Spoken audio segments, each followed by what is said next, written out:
Sí, en la primera parte nos vamos a ver y ya para la segunda sí solamente van a ver las diapositivas. Un cordial saludo para todos. Gracias por la invitación. Parece muy importante dar apertura a este tipo de temas. Unos temas quizá que no estamos muy acostumbrados a escuchar quienes hemos trabajado con deporte. Es una invitación muy formal la que hago con esta presentación. Es a su vez como un cuestionamiento de la realidad que el deporte tiene no solamente en Colombia, sino en Occidente. La presentación de hoy tiene una orientación de tipo sociológico y filosófico. Por eso la llamo como un tanto novedosa. Es un tanto compleja, pero procuraré hacerla lo más práctica, lo más comprensible para todos ustedes. La presentación va con... A ver, les hago una propuesta antes más bien. Los que estamos desde las 2, antecitos de las 2 de la tarde, estamos sentados, ¿no? Les hago una invitación de 1 minuto a que nos pongamos de pie, lo de las pausas activas de lo que tanto hablamos, pues pongámonos de pie y soltemos un poquito, a ver. Relajémonos un poquito. Quien quiera mover su cuerpito, ponerse de pie, tomar agüita, destincionarnos un poco.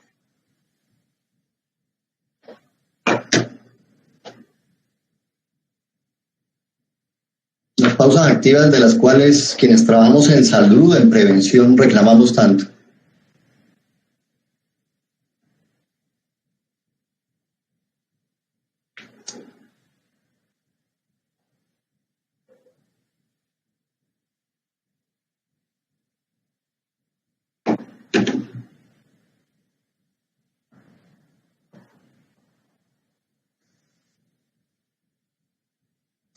Bueno, ahora sí empezamos. Vamos con la primera imagen entonces.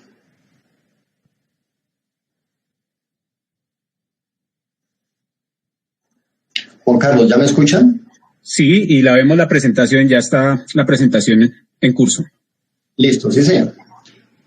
Empezamos con que, a ver, el deporte de competición ha sido desde unas cuantas décadas un elemento que se complementa con el trabajo. Por eso ustedes ven esos signos de continuación, llamémoslo así, signos suspensivos, porque voy a hacer una relación, y ustedes van a hacer por favor un paralelismo entre la competición y la vida de una persona laboralmente activa. El nombre, como ustedes lo ven claramente, el deportista de competición, inclusive podemos agregar ahí el trabajador en épocas hipermodernas. Ustedes habrán escuchado mucho el concepto de posmodernidad, pero resulta que nosotros no estamos en la época posmoderna, según la definición de los dos más grandes sociólogos que hay, que es Tversky y el que ustedes ven, que es el señor Zygmunt Bauman, un hombre que se consagró completamente, murió en el año 2017, a interpretar y a darle lectura al comportamiento de Occidente. Y ese comportamiento no es ajeno a nuestros deportistas. O sea, nosotros no podemos apartarnos de esa condición. Haciendo ahí una reflexión, William Ospina, el gran intelectual de Colombia, un referente para la política, en una columna del Espectador dijo, refiriéndose a Walt Whitman, que el ser humano depende de la influencia de un colectivo. O sea, nosotros somos hijos de la época en la que vivimos. Entonces nosotros no podemos hoy en día negarnos a usar zapatos, como hace 50 años, o que la gente diga no tengo plata y no puedo comprar zapatos. Sería una negación absurda. O sea, nosotros tenemos unas pautas, unos elementos que nos permiten seguir el colectivo. Y en eso está la modernidad líquida. Ese es el concepto de Bauman. Bauman tiene varios libros, entre esos está La sociedad líquida, que es donde más especifica estos conceptos que empiezo a hablar. El primero, ustedes lo ven muy claramente, impermanencia. Si ustedes lo buscan en el diccionario no existe. Hace parte de esas nuevas palabras que los filósofos y sociólogos se inventan. Pero hablemos no de impermanencia, sino de lo contrario, la permanencia. No muchas cosas hoy en día continúan. O sea, en pocas palabras, la obsolescencia programada. O sea, casi que todo está programado, incluso la vida de los deportistas se programa más. La duración de las relaciones humanas está más próxima a la fractura. Todos los elementos que anteriormente podían tener perseverancia, podían tener constancia, hoy se están eliminando. O sea, en la medida que nosotros más nos profundizamos en el conocimiento, somos más inconstantes porque hay indiscutiblemente una incertidumbre. A ver, la incertidumbre sí que la tenemos ahora los que estamos respetando el confinamiento. ¿Qué será de mañana? ¿Qué pasará después de un mes? ¿Será que en un año sí? ¿Será que en 2 años se podrá? Es un arma de fuego que el sistema puede emplear para manipularnos.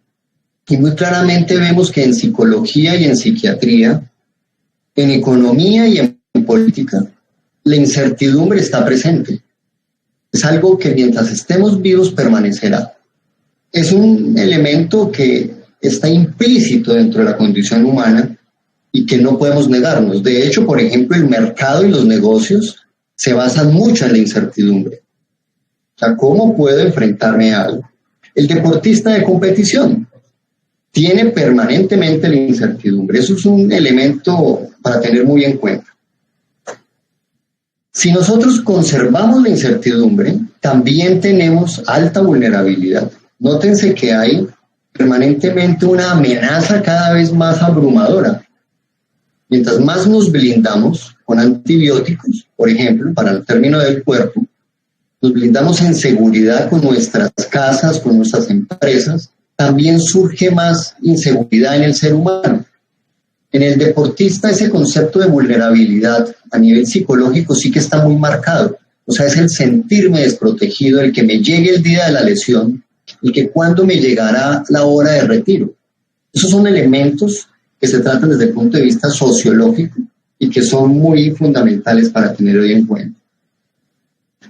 A ver, el fenómeno de la mutación tiene mucha relación con el primero. Nosotros no podemos fácilmente negar que nos estamos desprendiendo de muchas cosas.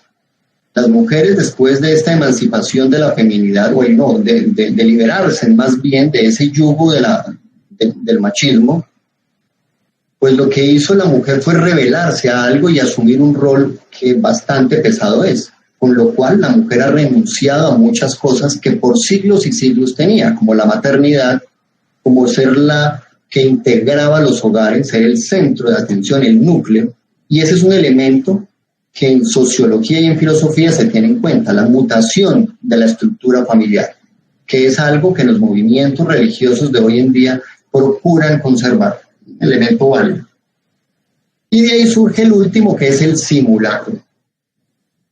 Este elemento vale la pena tenerlo en cuenta porque si nos vamos al mundo empresarial y de los negocios, los deportistas de altísimo nivel están muy relacionados con la ficción, con la construcción de una imagen para mostrar fuerza, para mostrar poderío.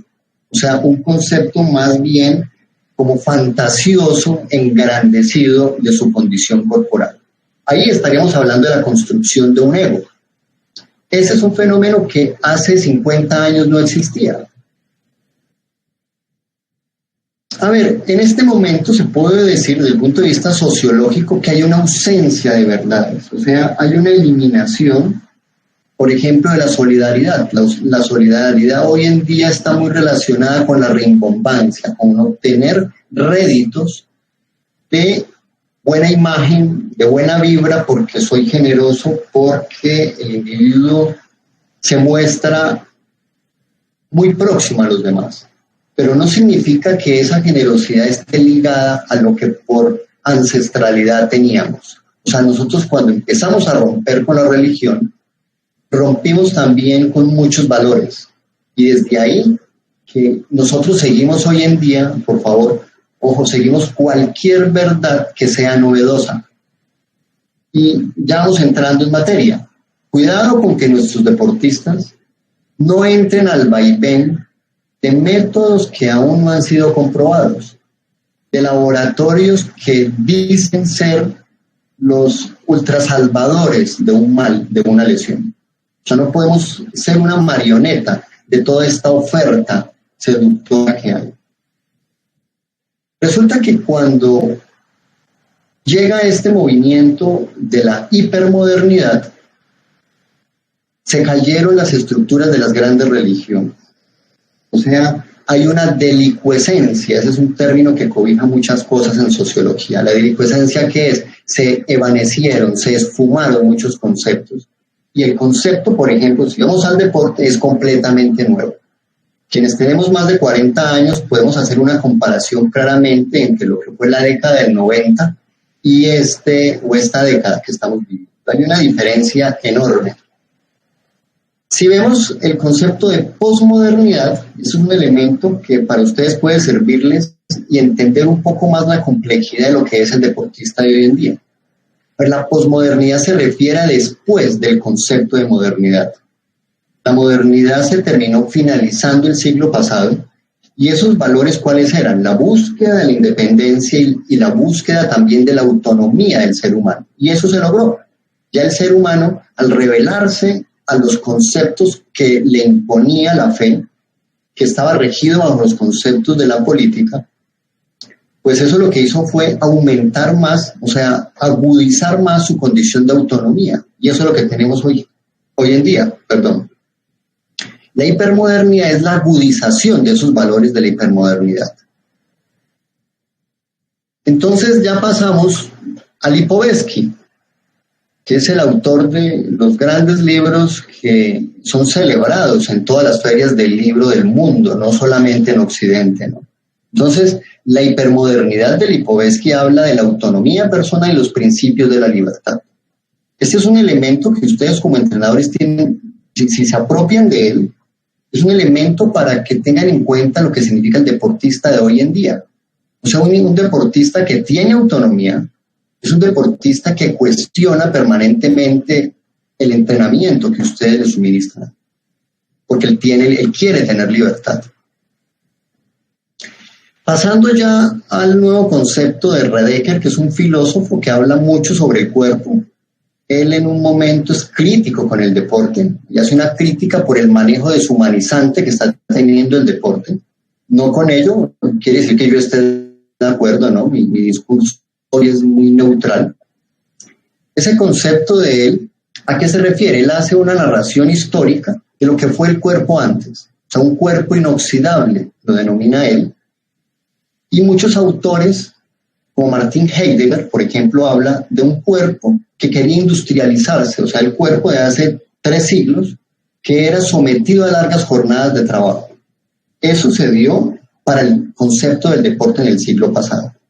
O sea, eso de los desfiles o el desfile en la Plaza Roja de Moscú, el evento que sucedió en Múnich, que ahora el abogado Álvaro Polo lo presentó, y toda esta serie de insucesos que se presentaron en los Juegos Olímpicos y en campeonatos mundiales, narraba esa irregularidad que podía tener el deporte. Es el concepto inoxidable.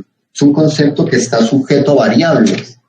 Ahora hablamos de un cuerpo perfecto, porque el cuerpo no debería enfermarse, por ejemplo. O sea, en ese entonces, lo que el barón Pierre de Coubertin decía, ahora ya no lo es tanto. Desde el punto de vista filosófico y sociológico ya no lo es tanto, porque el cuerpo ya no está para representar una nación. El cuerpo no está para comportarse como un acto heroico para una comunidad. Si este deporte de actividades subacuáticas, como ahora lo especificó el abogado Álvaro, se promueve a que sea más llamativo, más espectáculo, pues salen esa serie de propuestas como la que están hablando de que se haga el relevo 4x50, porque eso muestra la posibilidad, no, eso evidencia la posibilidad de que tenga más audiencia, que tenga más posibilidad de ser visto, de ser observado. Ese cuerpo, el cuerpo humano del siglo pasado pertenecía a un dogma, o sea, el cuerpo le pertenecía a un Dios. Y el cuerpo, objeto de pecado, el cuerpo de templo y tabernáculo, ese cuerpo ya no es. El cuerpo ya depende de otra serie de elementos. En ese entonces, por favor, para que vamos entendiendo eso, sigan muy bien la línea. La moral era aglutinante. ¿Qué quiere decir? Salvaba distancias. La moral intentaba agrupar a la gente, unir a las familias, congregar esos vínculos entre vecinos. Hoy en día ese fenómeno no se da ni en el trabajador ni en todos aquellos que estamos imbuidos en este sistema materialista. El cuerpo ya pasó a ser de la medicina.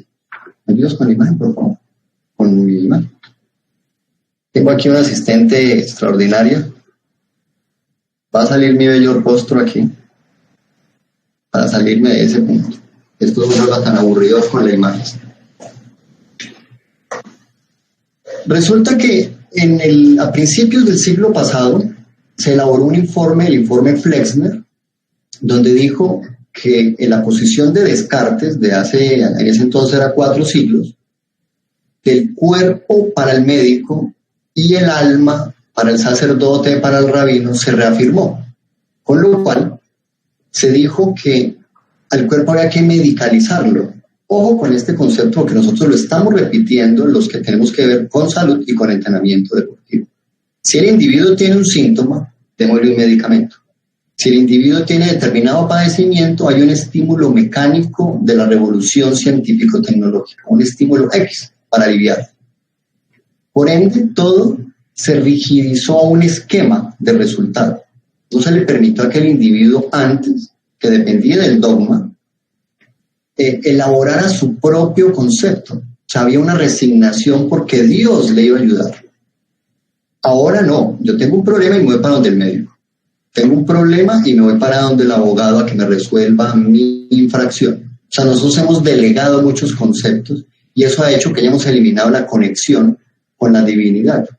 Es un concepto sociológico bien valioso. Gracias. Volviendo a la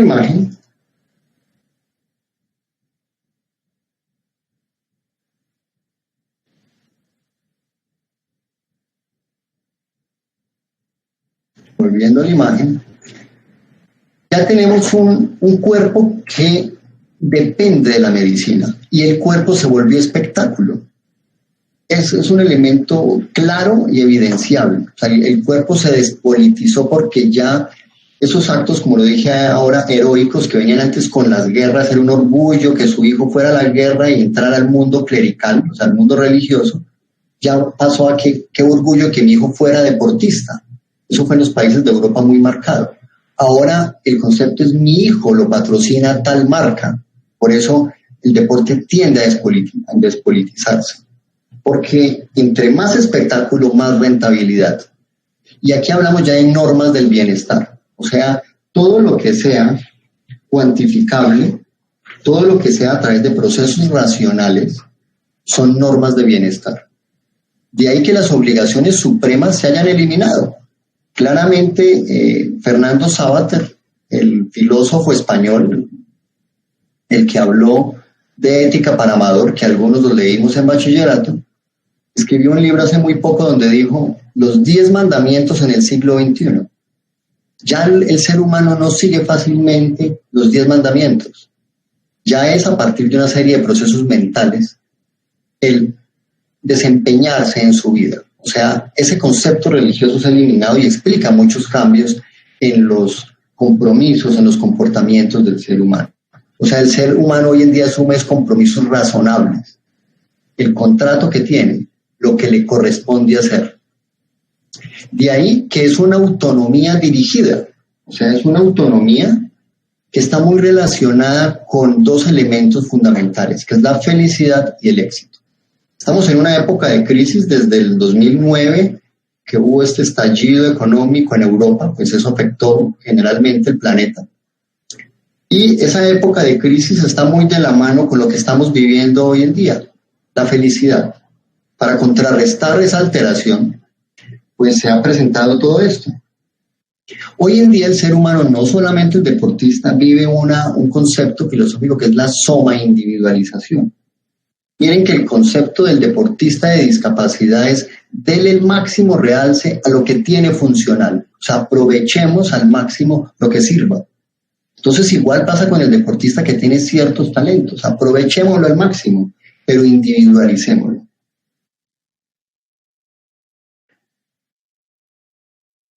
Esa moral de la que anteriormente hablamos, que era una moral aglutinante, ya es una moral de separación.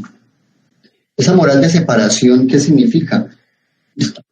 Perdón, nosotros ya no estamos en un plan en el cual estemos en una posición ideológica que nos una. Quiero colocarles un ejemplo. La moral de separación es lo que se está dando hoy en día, que cuando alguien se entra a un movimiento, hablemos del lacto-vegetarianismo, quiere volver a todo el mundo en ese mismo concepto.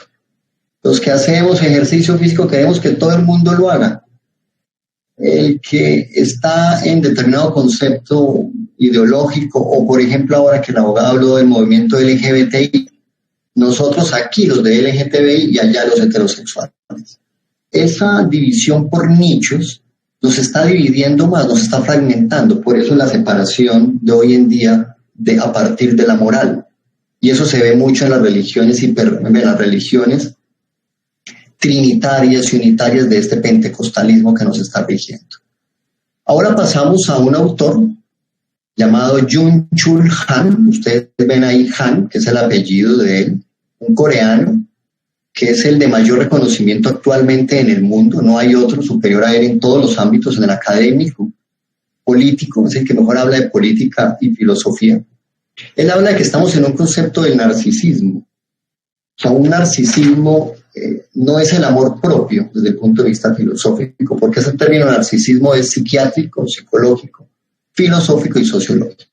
Pero aquí vamos a hablar del concepto filosófico. O sea, no es el del amor propio, sino que es el de el hombre que hace una extensión de sí mismo para con los demás. Eso es algo que le pasa mucho a los deportistas, que ve a todo el mundo como a su servicio.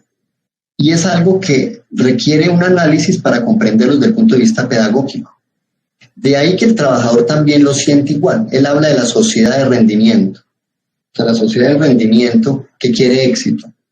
Se volvió una obsesión el éxito, no solamente en el ámbito profesional, sino en el deporte. Si eso se vuelve una obsesión, se vuelve un asunto a veces inmanejable, pero eso se vuelve a través del poder.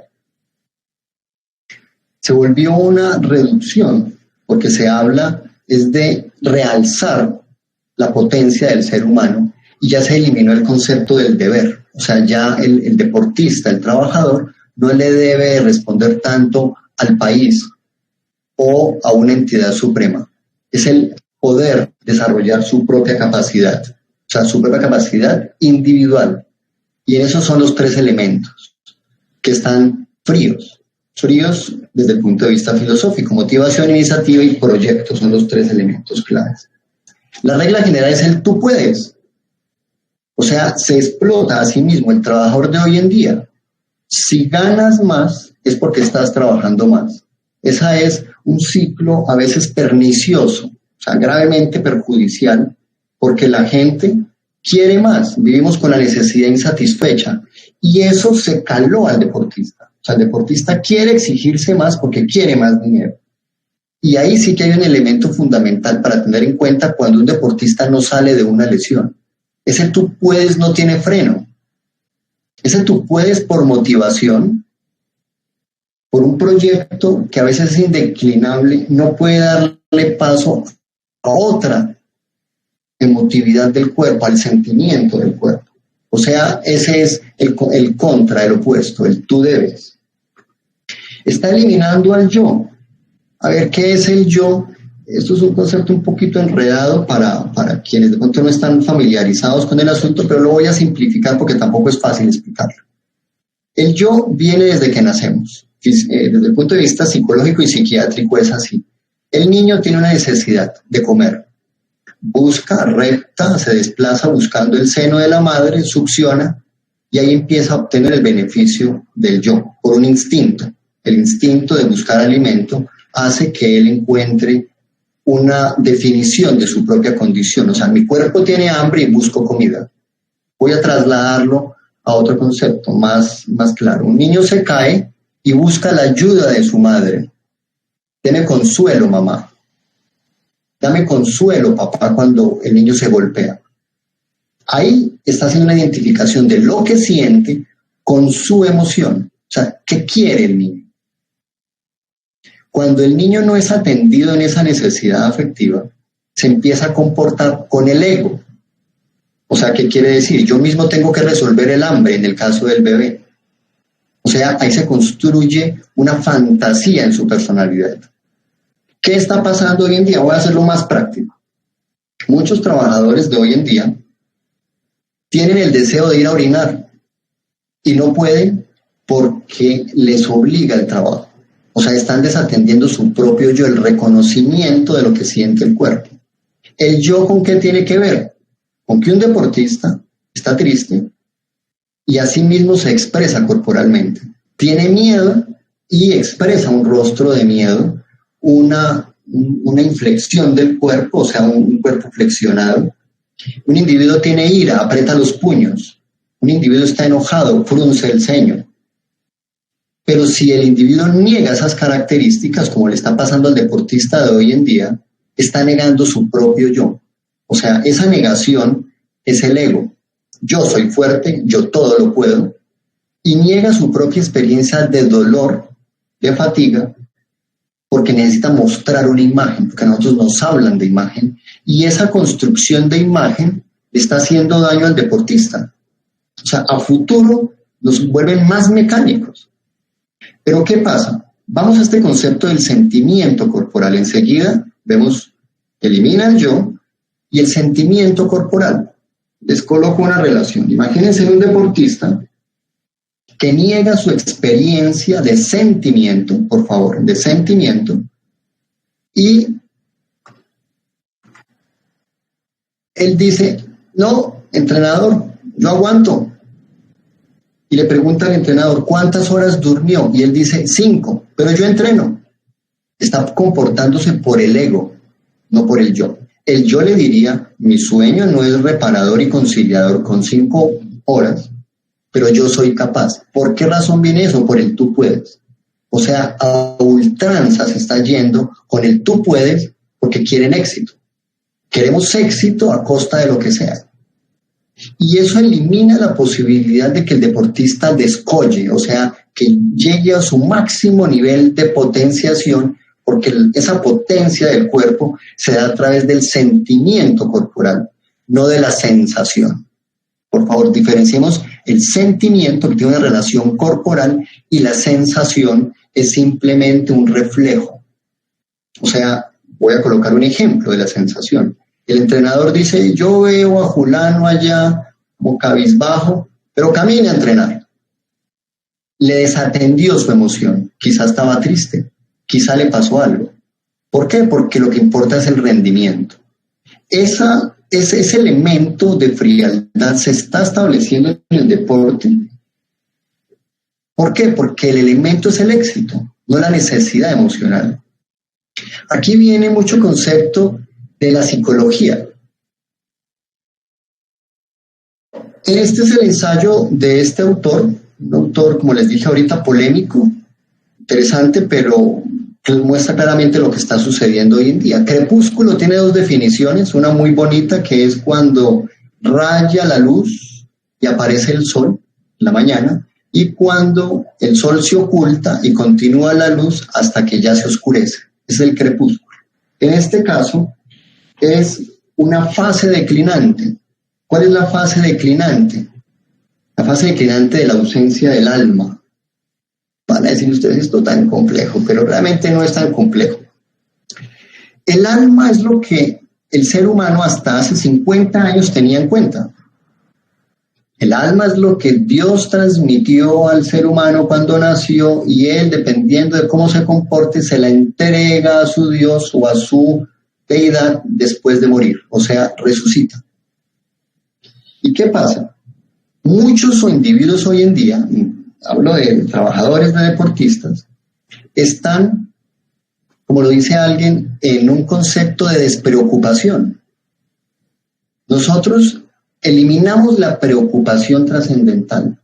Si nuestra alma va para el infinito, si nosotros vamos a trascender o no. Estamos muy preocupados por cosas mínimas.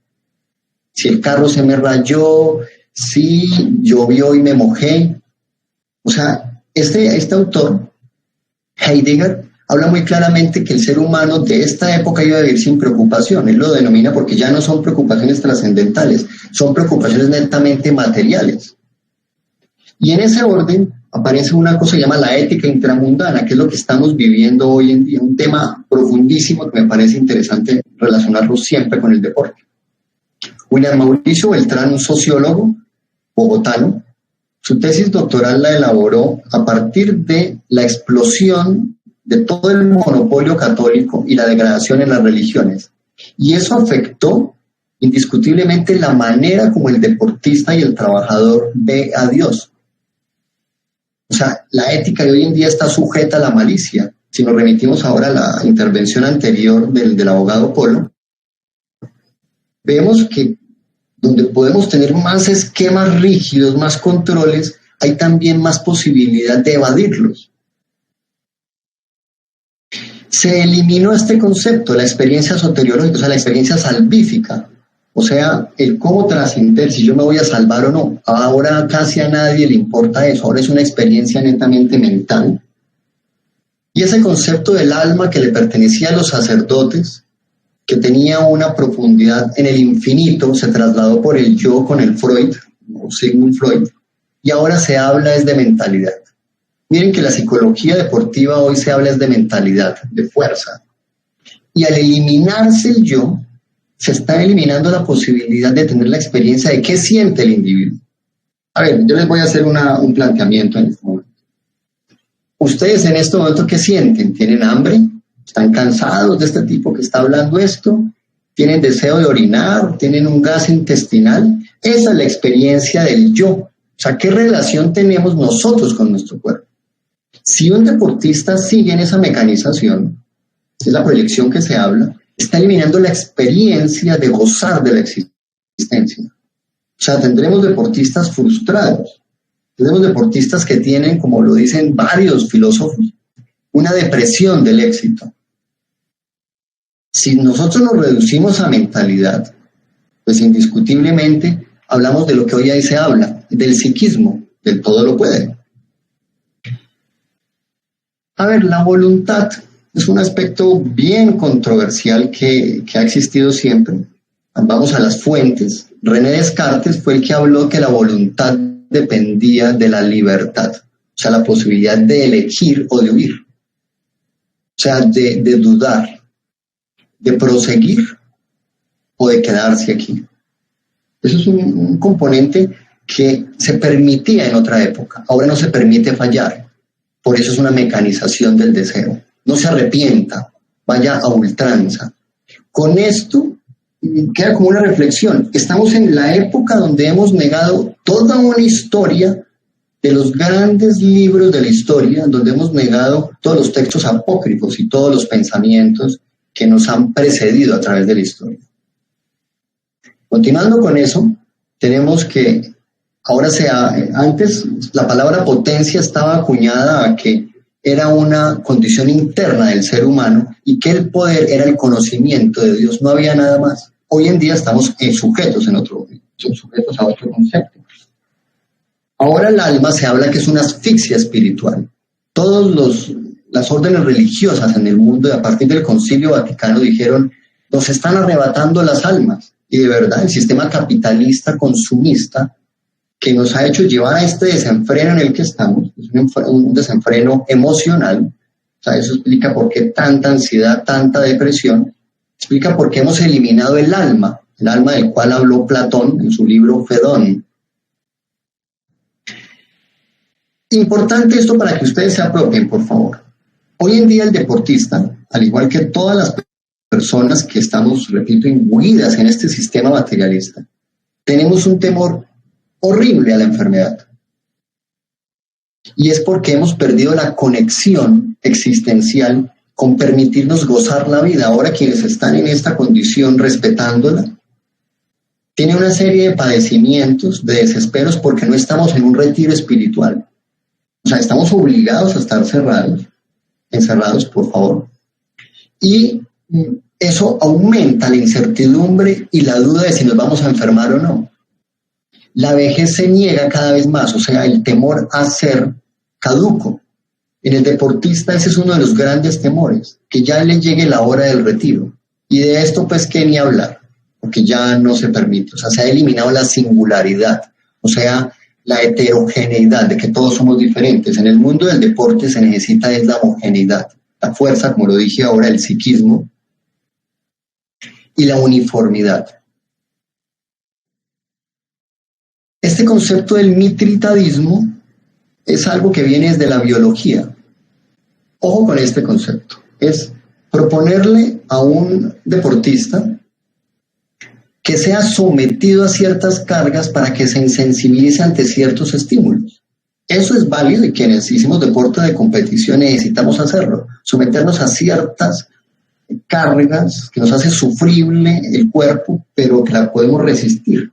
Y eso está pasando en el mundo de los negocios, someter a la gente a eso. De ahí viene cierto grado de insensibilidad, nos domestica la inteligencia indiscutiblemente, necesitamos ser más útiles, y se presenta este concepto del automatismo.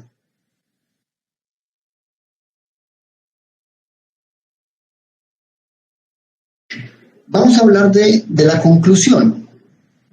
Vamos por favor para la verdad. Si nosotros vamos a aproximarnos a un concepto bien importante de la sensibilidad. ¿Listo? ¿Ya me ven, Juan Carlos?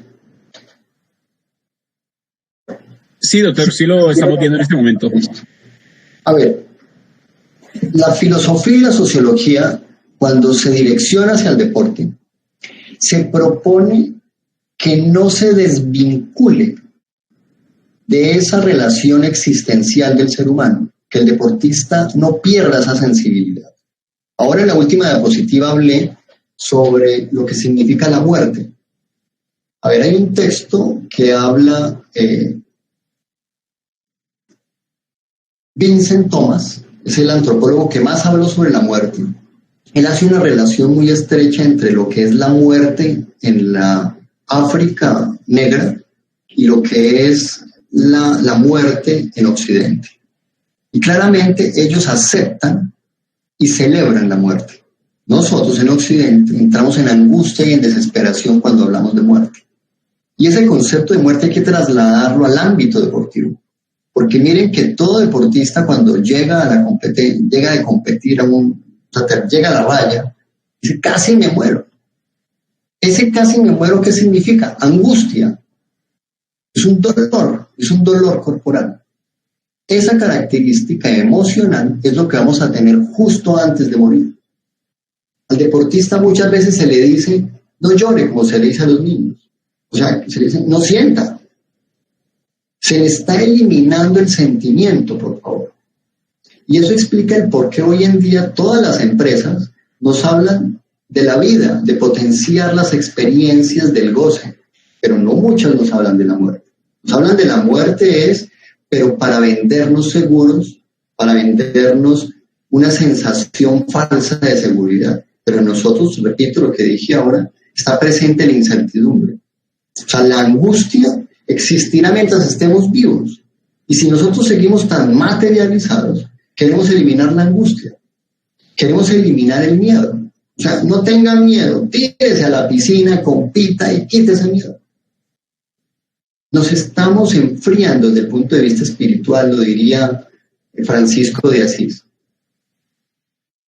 Si nosotros permitimos que este mundo materialista se impere en el mundo deportivo, nosotros nos volveremos resultadistas, o sea, responderle a un sistema de publicidad que está influido básicamente por un sistema material, o sea, los sponsors, lo que tenemos que responderle, pero ¿qué hay de la experiencia interior del deportista? ¿Él logra realmente disfrutar de esto?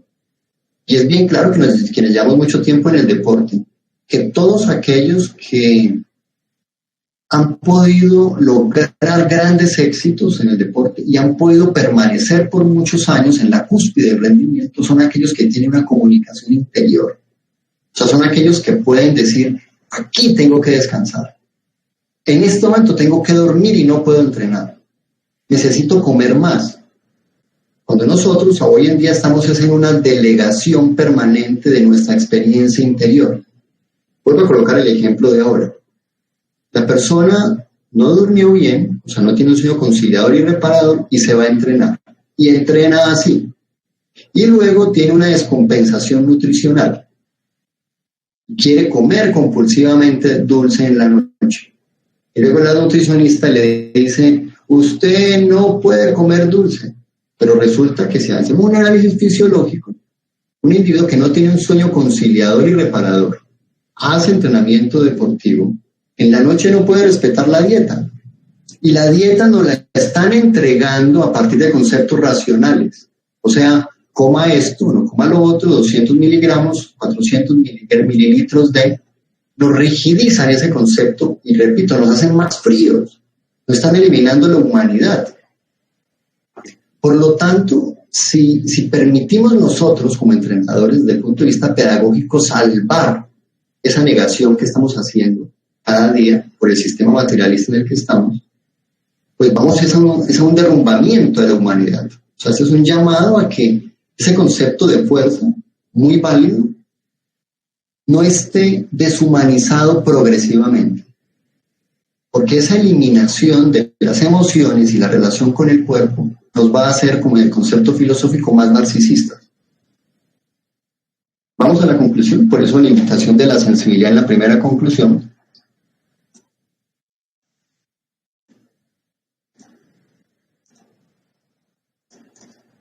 Ya no ve mi bello rostro. Y ahora, en ese otro concepto, dotar de mayor sentido, por favor, nuestra labor y hacerla pedagógicamente trascendente. Qué interesante sería hablar de que nuestros deportistas hicieran una transferencia de hábitos saludables para que laboralmente sean eficaces, se hayan ajustado a la civilización. Eso sería un elemento muy vital para tener en cuenta. Y la otra conclusión, pues se las dejo a ustedes. Esta intervención no fue propiamente tan específica al deporte, porque quizá pueda haber otra más adelante para ya adentrarnos más a ese otro concepto de deporte. Pero hay que hacer una introducción inicial sobre lo que significa el comportamiento, la descripción de la sociedad, para así entender un poco más. Entender que nos estamos materializando más, nos estamos insensibilizando más, pero que vale la pena proponer este sentido, por favor, pedagógico trascendente. Muchas gracias por la atención. Y les dejo esta frase de Bauman del libro del arte de la vida. Los dejo que ustedes lo lean.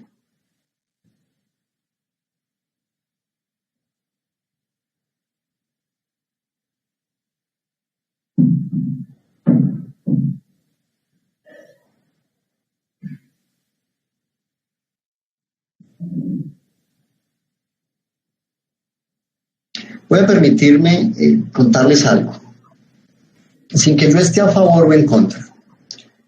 Pero nosotros estamos siguiendo, ahora hice una pequeña introducción, donde estamos siguiendo fielmente cualquier novedad que llega y estamos renunciando a unos principios que por historia ya han sido muy bien definidos. Si nosotros fuéramos un tanto más meticulosos, más seguidores de ciertas normas del entrenamiento deportivo, podríamos no dejarnos zarandear por tantas propuestas y mire, ofertas seductoras de orientación. O sea, tenemos ahora coaching hasta para sacarnos los mocos. O sea, nos estamos deteriorando realmente nuestra condición, como lo dice Descartes, de poder elegir. Mire, este es el ejemplo más claro. Tenemos un deportista que llama a su entrenador, a su nutricionista, a decirle, me como este plato de alberjas o de habichuelas.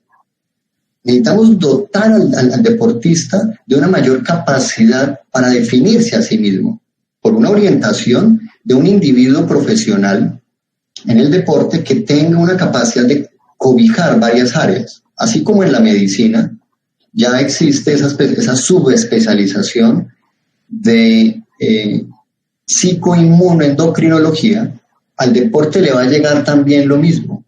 Un entrenador que tenga la capacidad integrativa, holística, de no solamente mandar el deportista para donde el psicólogo, sino que él participe activamente del proceso psicológico de su deportista y que no solamente se psicologice el problema, sino que se oriente desde otros aspectos.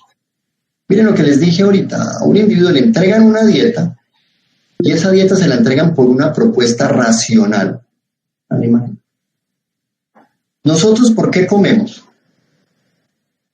Nosotros comemos por instinto. La psicología evolutiva muy claramente lo ha definido.